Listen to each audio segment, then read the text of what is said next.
What's really going on? Hey, how you doing? I'm all right. Who How are you doing? you? You go here? No, I don't go here. Oh, what school do you go to? Columbus State. Columbus State. No. Why are you here? Hey, yo, who man's is this, man? Get him up out of here, man.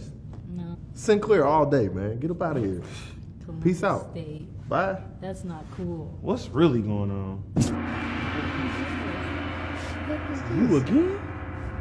For those of you who've never met me, I'm Taylor Curtis. I teach psychology here, and I really don't like what I'm seeing. Sinclair is all about the community and love, and you guys are just being mean to this guy. Why? Goes to a rival college. He's not part of our He community. goes to Columbus State. But what does that have to do with him? Sounds to me like you guys have prejudice. No. Yes, prejudice. Prejudice is not just about racism or sexism or anything like that. Prejudice is just a negative attitude that you have towards a different group, and you make these preconceived notions about people because they're part of that group. And when you have that negative attitude, it's not a good look. Let me show you some more.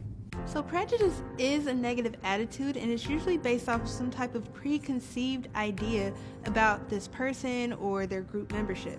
And what we see a lot of times is that anybody can have a prejudice, and it's perpetuated by other techniques of dominance like stereotypes. When we have a generalized idea about a group of people, then we can throw in a lot of negative things about those people, and it will contribute to having that negative attitude. So at places like The Ohio State University, you see a lot of prejudice against Michigan fans.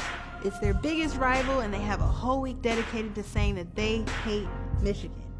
If you look other places, you'll find that when people are in positions of power, then they have the ability to use that prejudice to actually maintain that position of power and keep other people in inferior positions. Say, for instance, at a feminist rally. If you go to a feminist rally, what you hear people saying is, stop being sexist.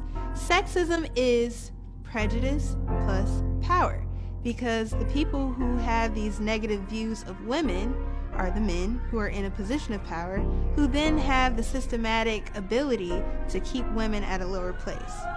The same like the riots that took place in Charlottesville. We saw a lot of people that originally had a position of power because Caucasian or white people were in a position of authority and a position of power, being the majority. And they had negative attitudes towards black people who were slaves back in the day, and they were able to use their power to keep these people in a position of inferiority.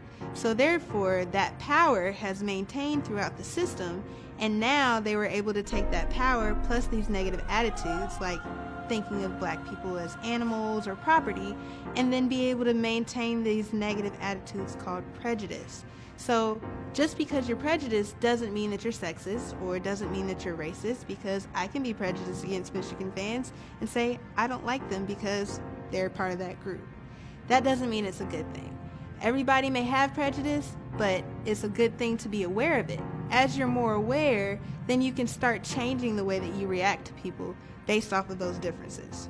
Once you're aware that you have a prejudice, it's a good thing to try to get rid of that feeling and start having more positive attitudes to the people that are around you, regardless of the differences.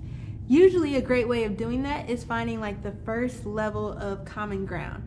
The fact that we're all human is the lowest level of common ground that we could even go to. I'm from Dayton. Oh, snap. That's good. That's cool. Good. My bad. You cool. Yeah, you you're cool, man. Thanks. And with you being from Dayton and you guys all relating to that, another great way of overcoming prejudice is to cooperate towards a common goal. If you all want a common goal of like helping the Dayton community, then most of you would probably be willing to work together despite any differences or what school you go to. So we can go to different colleges but still help the same place we're from. Absolutely. Yeah, awesome. That works. Well, I think I did a good job by myself this time. So is anybody going to the Martin Luther King March this year? The what? What's really going on?